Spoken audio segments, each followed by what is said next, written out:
अब आता है स्ट्रेस। क्या आ रहा है? स्ट्रेस के बहुत सारे टाइप्स होते हैं। स्ट्रेस का अर्थ क्या है?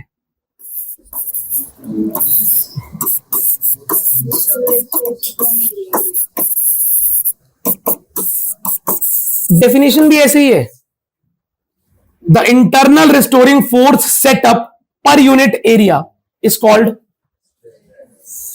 लेकिन रिस्टोरिंग फोर्स सेटअप कब होगा? जब आप बॉडी को डिफॉर्म करोगे। क्या करोगे?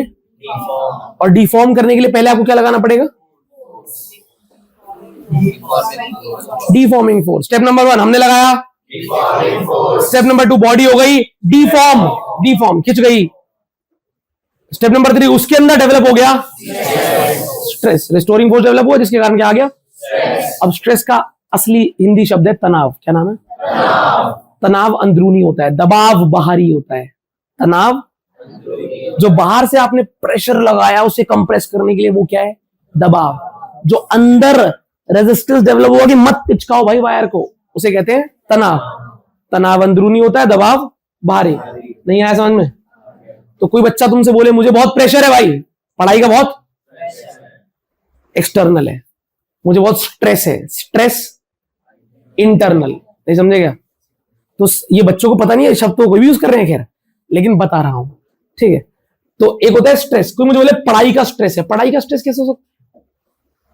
पढ़ाई का तो प्रेशर हो सकता है, ठीक है।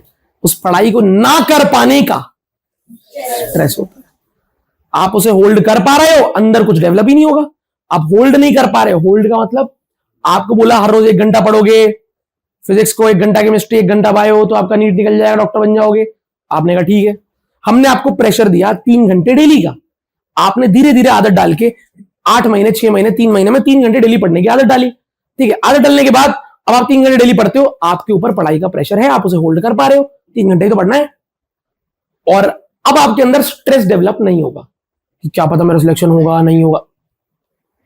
पर अगर आप 3 घंटे नहीं पढ़ पा रहे, आप आधा घंटा भी नहीं बैठ रहे हो, तो फिर आपको टाइम के साथ साथ आपके दिमाग के अंदर क्या पैदा होगा? स्ट्रेस। क्योंकि प्रेशर आप होल्ड नहीं कर पाए और आपके सपने चेंज हो गए। शेप हो रहा ना, या तो चेंज, जब आपके सपने चेंज हो जाएंगे फिर आपके अंदर क्या डेवलप होगा? स्ट्रेस। पर स्ट्रेस डेवलप होने दिया है आपने, हाँ ना बोलो। और जो आप उस 3 घंटे वाली पढ़ाई कर रहे होते तो थोड़ी बहुत टेंशन तो होती, रिस्टोरिंग फोर्स थोड़ा बहुत तो होता कि क्या वो चीज पूरी होगी नहीं होगी, थोड़ा बहुत। पर ये लग रहा होता ना डेली पढ़ते रहे। हाँ, नॉर्मल स्ट्रेस। क्या नाम है? नॉर्मल स्ट्रेस का अर्थ है एक ऐसा स्ट्रेस जिसमें आप डिफॉर्मिंग फोर्स परपेंडिकुलर लगा रहे हो। कैसे लगा रहे हो? तो ये देखो, अगर आप किसी वायर को खींचते हो, क्या करते हो? या फिर उस वायर को कंप्रेस करते हो, क्या करते हो? तो आप जो फोर्स लगा रहे हो वो एरिया के परपेंडिकुलर है। जब मेरा डिफॉर्मिंग फोर्स, जब मेरा एरिया के परपेंडिकुलर होता है, तो उस डिफॉर्मिंग फोर्स से जो अंदर स्ट्रेस पैदा होता है उसे कहते हैं नॉर्मल स्ट्रेस। क्या कहते हैं? Normal stress. क्या बोलते हैं? Normal stress. क्या बोलते हैं? अच्छा, नॉर्मल स्ट्रेस के फर्दर स्ट्रेस का टाइप नंबर 1 है नॉर्मल स्ट्रेस। इसके अंदर 2 कैटेगरी होती है, कैटेगरी नंबर 1, कैटेगरी नंबर 2। जब आप किसी चीज को खींच के लेंथ बढ़ा रहे हो उसे टेंसाइल बोलते हैं। क्या बोलते हैं? टेंसाइल। जब आप किसी चीज को दबा के लेंथ कम कर रहे हो, कंप्रेसिव। तो आपके पास अभी तक आपने क्या पढ़ा? स्ट्रेस यानी restoring force developed upon area. इसके 3 टाइप्स है। 3 में से पहला टाइप कहलाता है नॉर्मल स्ट्रेस। नॉर्मल स्ट्रेस 2 तरह के होते हैं, टेंसाइल और कंप्रेसिव।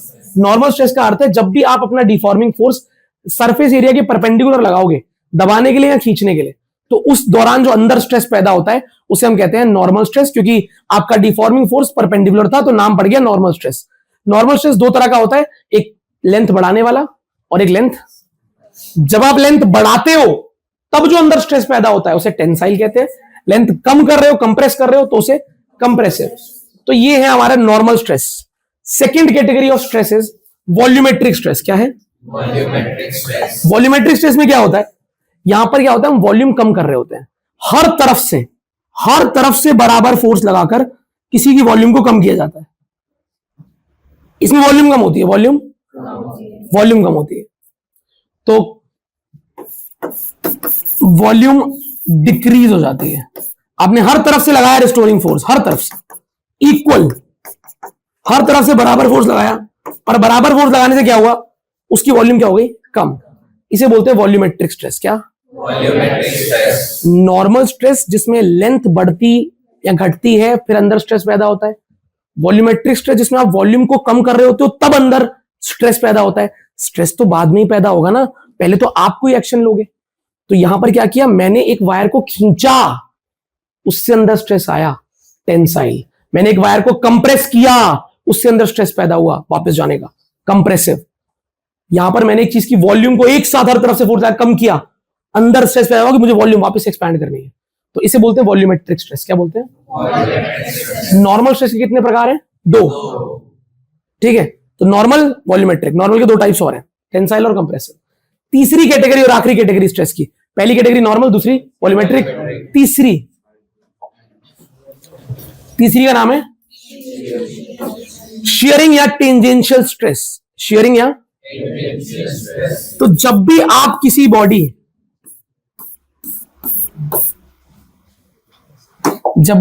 बॉडी में इस प्रकार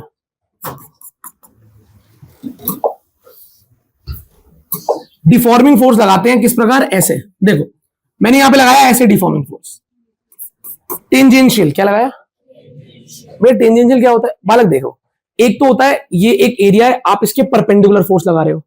एक होता है आप फोर्स लगा रहे हो इस एरिया से चिपक के ऐसे घिसटने वाला फोर्स, ऐसे स्लाइड करने वाला फोर्स, इसे बोलते हैं टेंजेंशियल फोर्स। क्या बोलते हैं? इसे बोलते हैं नॉर्मल फोर्स। क्या? तो जब आप अपना डिफॉर्मिंग फोर्स टेंजेंशियल लगाते हो, टेंजेंशियल, तो उस टाइम पर क्या होता है, बॉडी अपना शेप बदलती है। क्या बदलती है? कैसे भैया? ये एक पैरेललोग्राम जैसा आपको दिख रहा होगा, क्यूब जैसा। ठीक है, अब मैं क्या करने वाला हूं, इसमें मैंने इस तरफ का फोर्स लगाया, ऊपर हाथ को चिपका के ऐसे खींचा इसे, तो उससे क्या होगा, इसका शेप में थोड़ा सा डिफॉर्म होगा। आप देखना अगर आप रिलेट कर पाओ तो।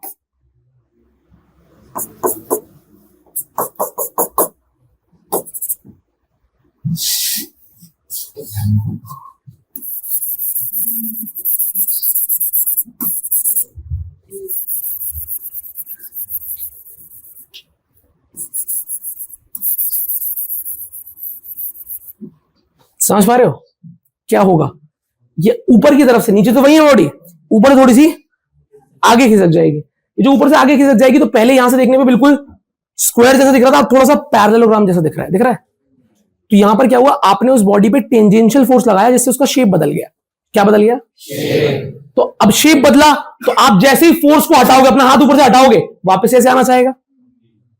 तो अभी आपने जब शेप बदला है तो अंदर बॉडी तड़प रही है, अंदर स्ट्रेस आ चुका है, वापस आने का स्ट्रेस। तो जब आप ऐसे टेंजेंशियल फोर्स लगाते हो, उस टाइम पे बॉडी जब अपना शेप बदल लेती है, उस टाइम पर जो अंदर स्ट्रेस डेवलप होता है वापस आने का, उसे कहते हैं शियरिंग या टेंजेंशियल स्ट्रेस। शियरिंग स्ट्रेस या फिर टेंजेंशियल स्ट्रेस।